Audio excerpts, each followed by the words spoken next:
नमस्कार बच्चों।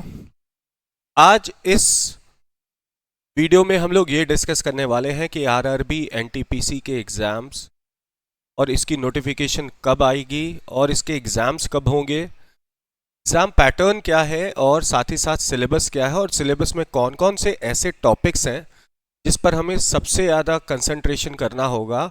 जैसा कि पिछले आरआरबी एनटीपीसी के एग्ज़ामिनेशन 2022 में देखा गया था, कुछ पर्टिकुलर टॉपिक ऐसे थे जिससे क्वेश्चंस का लेवल बहुत ही अच्छा पूछा गया था। तो आइए सबसे पहले हम लोग डिस्कस करते हैं ये एग्जामिनेशन के नोटिफिकेशन को लेकर कि आरआरबी एनटीपीसी का नोटिफिकेशन कब आएगा। तो देखिए, अभी तक जो बात है, जो आरआरबी ने अपना कैलेंडर लॉन्च किया है और ये हर साल का कैलेंडर इन्होंने बना दिया है, इसके अकॉर्डिंग अगर हम लोग बात करें तो एनटीपीसी के नोटिफिकेशन जो है वो जुलाई से सितंबर के बीच आनी चाहिए। अब अगस्त का हमारे आधा महीना भी निकल चुका है। ज़्यादा एक्सपेक्टेशन ये है कि अगस्त के लास्ट तक ये एनटीपीसी का नोटिफिकेशन आपको दिख जाएगा। तो अगर अगस्त के लास्ट में दिखता है तो इससे हमें ये भी दिमाग में रखना है कि अगस्त के लास्ट में अगर ये दिख रहा है तो एग्जामिनेशन ये कब तक करा पाएगी आरआरबी। तो एक्सपेक्टेड ये रखिए कि लगभग नोटिफिकेशन से एग्जामिनेशन के बीच में 2.5 महीने से 3 महीने का वक्त हमें मिल जाएगा।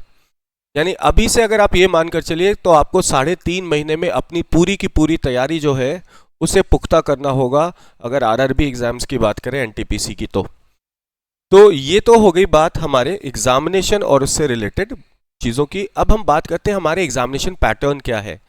देखिए, किसी भी एग्जाम की तैयारी अगर आप कर रहे हैं, आप उसके पैटर्न को अच्छे से नहीं समझ रहे हैं, उसके सिलेबस को अच्छे से नहीं समझ रहे हैं, तो कहीं ना कहीं आपको मुश्किल ज़रूर आएगी उस एग्जामिनेशन को क्रैक करने में। तो आज हम लोग सबसे पहले यही डिस्कस करेंगे कि सिलेबस और एग्जाम पैटर्न है क्या।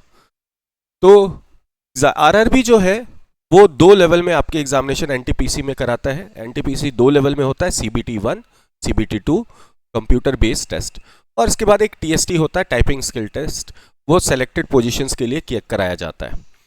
तो अभी हम लोग सबसे पहले बात करते हैं सीबीटी 1 और इसके एग्जामिनेशन पैटर्न की। अगर हम बात करें तो देखिए 3 सेक्शंस यहाँ नजर आएंगे आपको, मैथमेटिक्स, रीजनिंग और इसके साथ साथ जनरल अवेयरनेस, जिसे हम लोग जीके एंड जीएस भी कहते हैं। जनरल नॉलेज, जनरल साइंस और सोशल साइंस का भी सारा सेगमेंट इसमें कवर अप होता है।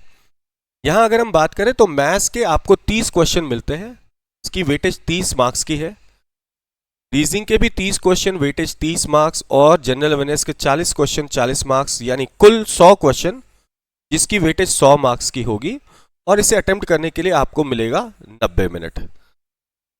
अब इसमें एक बात यह भी ध्यान रखिएगा कि इसमें 1/3 की नेगेटिव मार्किंग भी है, यानी अगर आपका एक क्वेश्चन गलत होता है तो आपका 1/3 मार्क्स कटेगा भी, ये भी ध्यान रखिएगा। सीबीटी 1 क्लियर करने के बाद नेक्स्ट स्टेज जो आता है वो आता है सीबीटी 2 का। सीबीटी 2 में नंबर ऑफ क्वेश्चंस बढ़ जाएंगे, टाइम आपको लेकिन उतना ही मिलेगा। जैसा कि अगर हम लोग यहाँ बात करें तो मैथ्स और रीजनिंग में देखिएगा 30 की तुलना में 35 क्वेश्चन हो गए, और जनरल अवेयरनेस का जो सेक्शन 40 क्वेश्चन का था वो यहाँ बढ़कर 50 क्वेश्चन हो गया। यानी ओवरऑल अगर हम बात करें तो 120 क्वेश्चन हो जाएंगे, जिसके लिए आपको मात्र 90 मिनट का ही वक्त मिलेगा। और बेटा यहाँ भी वो नेगेटिव मार्किंग आपको देखने को मिलेगा, 1/3 मार्क्स की नेगेटिव मार्किंग। ये तो बात हुई एग्जामिनेशन पैटर्न की। अब हम लोग बात करते हैं कि ये 3 जो सेक्शन है, इन 3 सेक्शन में हमें पढ़ना क्या क्या है, इन सब्जेक्ट के सिलेबस में क्या क्या टॉपिक्स हमें पढ़ना और किन टॉपिक्स पर थोड़ा ध्यान देना है। तो देखिए, सबसे पहले अगर हम लोग बात करें मैथमेटिक्स की, पहला सेक्शन मैथमेटिक्स की बात करें तो मैथमेटिक्स में आपको टॉपिक्स मिल जाते हैं, number system, decimals, surds and indices, LCM, HCF, ratio proportions, percentage, profit and loss, CI SI, average, पूरा का पूरा आपका अगर हम बात करें अर्थमेटिक और एडवांस का सेगमेंट, ये दोनों आ जाता है, अर्थमेटिक प्लस एडवांस का सेगमेंट। अभी तक देखिए, अगर हम बात करें प्रीवियस एक्सपीरियंसेस की, जो प्रीवियस पेपर्स हुए हैं, उनमें से कुछ एक टॉपिक जो है वो बहुत ही इंपॉर्टेंट हो जाता है आपके इस एग्जामिनेशन में, और जिसके क्वेश्चंस कभी कभी आपको परेशान भी कर सकते हैं। ऐसा लास्ट वाले अगर पेपर की बात करें 2022 के एनटीपीसी की, तो वहाँ मैथ्स से क्वेश्चन जो आया था वो इजी आया था, इजी टू मॉडरेट। लेकिन जब क्वेश्चन इजी टू मॉडरेट आता है तो एक चैलेंज ये भी होता है कि उस इजी क्वेश्चन को क्या हम जल्दी से जल्दी कितनी जल्दी सॉल्व कर सकते हैं। तो प्रश्न आसान है तो सॉल्व सभी करेंगे, तो आप में और उन बच्चों में अंतर क्या रहेगा, तो उनके बीच एक अंतर ये हो सकता है और वो है समय का। आप कितने कम समय में प्रश्नों को हल कर सकते हैं। लेकिन फिर भी अगर हम बात करें तो कुछ एक ऐसे टॉपिक थे जिसके क्वेश्चंस अच्छे देखे गए, यानी मॉडरेट लेवल के देखे गए। उनमें से टॉपिक था मेंसुरेशन का, परसेंटेज का और कंपाउंड इंटरेस्ट से रिलेटेड।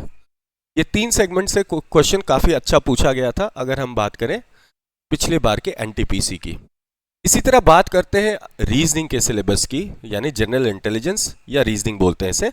रीजनिंग के सिलेबस में प्रीवियस जो एग्जाम हुआ था 2022, अगर 2022 के एग्जाम को ध्यान में रखा जाए तो यहाँ कुछ क्वेश्चंस इजी थे, कुछ मॉडरेट थे, लेकिन कुछ हार्ड लेवल भी थे, यानी कुछ का लेवल थोड़ा हाई भी था। तो आइए हम लोग सबसे पहले यही डिस्कस करते हैं कि वो कौन कौन से टॉपिक हैं जिसमें हाई लेवल के क्वेश्चंस पिछली बार पूछे गए थे और इस बार भी कहीं ना कहीं उन्हीं टॉपिक से क्वेश्चंस अच्छे लेवल के पूछे जाएंगे। जैसा कि अगर हम लोग बात करें तो आपको कुछ रेड मार्क से चीजें नजर आ रही होंगी। जैसे सबसे इंपॉर्टेंट टॉपिक था पजल। नॉर्मली जो पजल के क्वेश्चंस आपके पेपर में पहले पूछे गए हैं 2022 के पहले, वो इजी और इजी टू मॉडरेट लेवल तक आते थे। लेकिन 2022 के पेपर की बात करें तो ये लेवल बढ़ गया और यहाँ मॉडरेट से और हाई लेवल के क्वेश्चंस आ गए। कुछ तो बच्चे ऐसे भी थे जिन्होंने बोला भी उन अपना एक्सपीरियंस में कि सर पजल्स के क्वेश्चन देखा, सेटिंग अरेंजमेंट के क्वेश्चंस जब देखा तो सर हमारे तो पसीने छूट गए, वो हम नहीं बना पाए।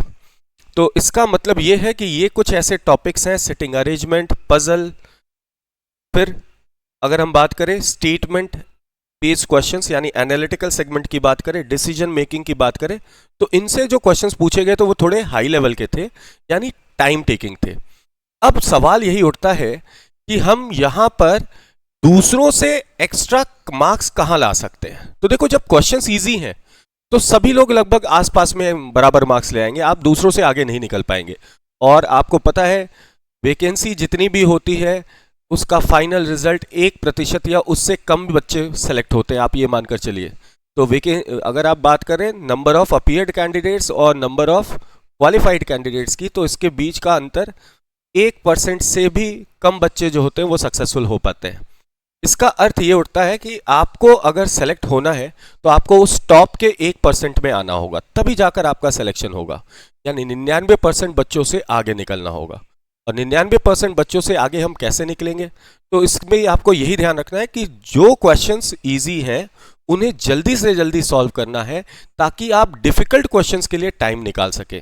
बेसिकली क्वेश्चंस डिफिकल्ट नहीं, टाइम टेकिंग होता है। जैसे पजल के बड़े बड़े क्वेश्चंस थे, सिटिंग अरेंजमेंट के पैरेलल रोज के क्वेश्चन थे, और सर्कुलर अरेंजमेंट की जब हम बात करें तो उसमें भी मल्टीपल वेरिएबल के क्वेश्चंस थे। वो क्वेश्चंस आपके 1 मिनट में हल नहीं होगा, तो आपको यह समझना होगा कि उन क्वेश्चंस के लिए हम टाइम कहां से निकालेंगे। तो टाइम निकालना होगा इजी क्वेश्चन से, यानी जो क्वेश्चंस आसान थे, जो बच्चे नॉर्मली 40 सेकंड में करते थे, अगर उन्हीं क्वेश्चंस को उन्होंने 15 से 20 सेकंड में किया होता, और ऐसे अगर कम से कम 15-20 क्वेश्चंस में उन्होंने ये काम किया होता, यानी हर क्वेश्चन से लगभग 15 सेकंड या 10 सेकंड का टाइम बचाया होता, तो आप ये मानकर चलिए 10 क्वेश्चन में हो जाते हैं 100 सेकंड। अगर ऐसे 20 क्वेश्चंस किए होंगे तो 200 सेकंड। 200 सेकंड का मतलब 3 अतिरिक्त मिनट आपको मिल जाएगा, और यही 3 अतिरिक्त मिनट का खेल होता है बेटा। तो हमें बस ये समझना है कि क्वेश्चंस हमसे बन जा रहा है और हमारा काम हो गया, ऐसा नहीं है। क्वेश्चंस बनने के साथ साथ आप उस क्वेश्चन को कितनी जल्दी सॉल्व कर सकते हैं। देखिए, अगर हम पूरे के पूरे एग्जामिनेशन पैटर्न को लेकर बात करें, खासकर अगर हम यहां बात कर रहे हैं आपके CBT 1 और 2 और मैथ्स और रीजनिंग के सेक्शन की, तो मैं आपको इतना बताना चाहता हूं कि कम से कम 20 से 30% क्वेश्चन ऐसे होते हैं मैथ्स और रीजनिंग में जिसे क्वेश्चन को सॉल्व करने के लिए आपको पेन उठाने की जरूरत नहीं होनी चाहिए और बिना पेन उठाए सॉल्व किया जा सकता है। यानी कि वो ऐसे क्वेश्चंस हैं जो हम 10 सेकंड के अंदर कर सकते हैं बिना पेन उठाए, और हमें करना चाहिए, ये भी मैं बता। दूसरा जो सेगमेंट आता है वो आता है 40 से 50% जो क्वेश्चंस है जिनमें हमें थोड़ी बहुत पेन की मदद लेनी होती है कैलकुलेशंस करने के लिए।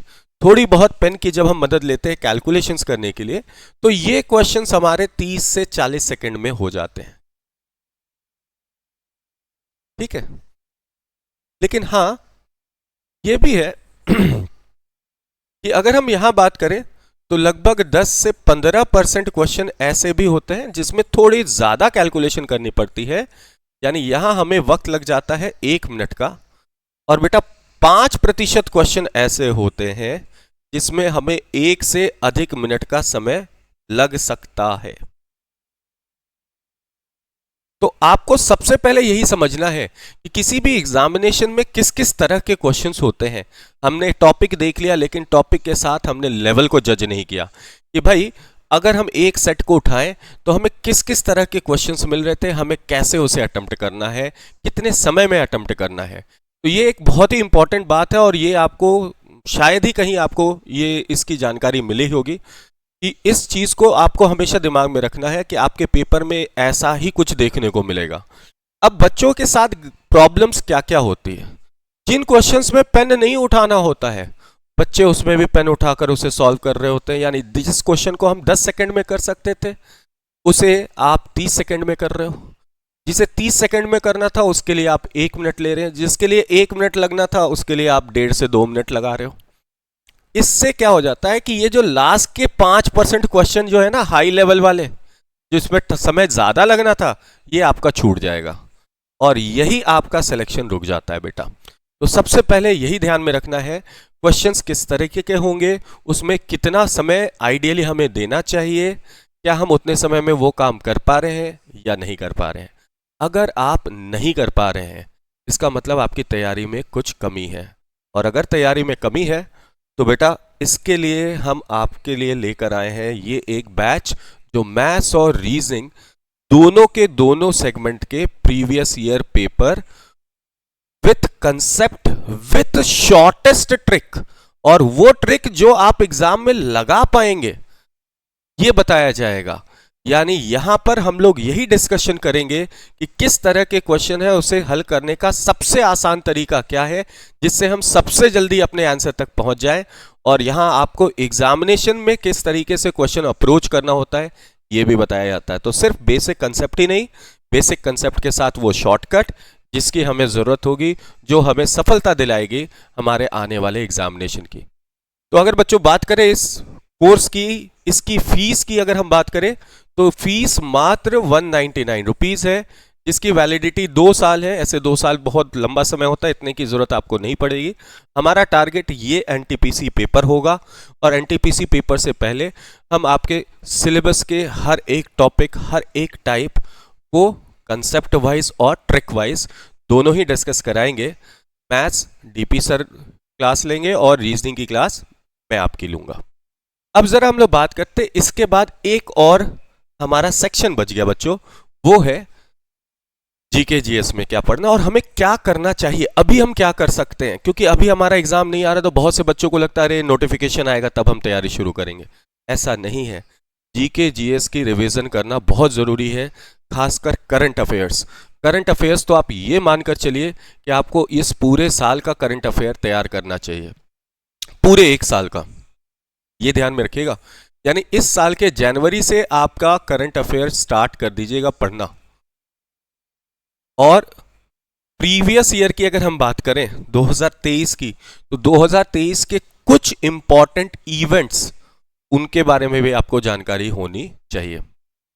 तो बच्चों अगर हम बात करें इस जीके जीएस के लिए भी, तो जीके जीएस में जैसा कि आपको पता है करंट अफेयर्स है, स्टैटिक जीके है, इकोनॉमी है, पॉलिटी है, हिस्ट्री है, ज्योग्राफी है और साइंस। साइंस की अगर हम बात करें तो साइंस की वेटेज सबसे ज़्यादा है। अगर आपको एनटीपीसी की अगर हम एग्जाम की बात करें, साइंस में फिजिक्स, केमिस्ट्री और बायो।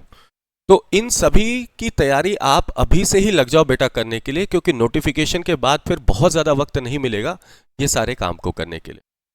तो इस तरह की अगर इंफॉर्मेटिव वीडियोस आपको चाहिए कि आपकी तैयारी किस तरीके से हो, स्ट्रैटेजी को भी हम लोग डिस्कस करेंगे कि किस टॉपिक पर हम किस तरीके से काम करें, कितने सेकंड में क्वेश्चंस हल करें। तो इस तरह की वीडियोस अगर आपको चाहिए तो हमारे चैनल को सब्सक्राइब ज़रूर करें और इस वीडियो को लाइक ज़रूर करें। बहुत बहुत धन्यवाद।